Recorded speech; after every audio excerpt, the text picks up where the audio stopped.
abin da nake so da ku don Allah idan an tashi lissafin kwatancen wayoyi ku daina irin raba dangi.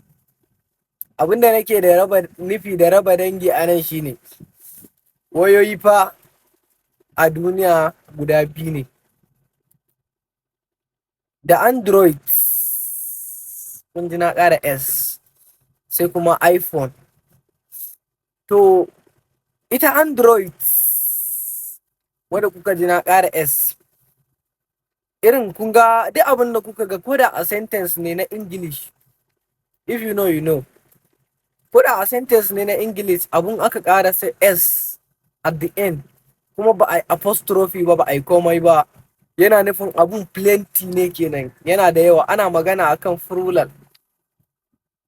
Yawwa, to Android sun haɗa da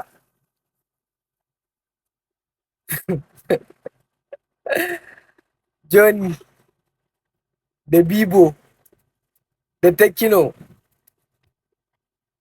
kai da Google Pixel da Samsung. Yawwa, kun ga part ɗaya kenan. Dama na ce wayoyi ɓangare biyu ne, da Android da iOS, iPhone kenan. Ita ba ta da 'yar uwa. To saboda haka ku daina raba dangi, wayoyinku da Android ne kawai Android.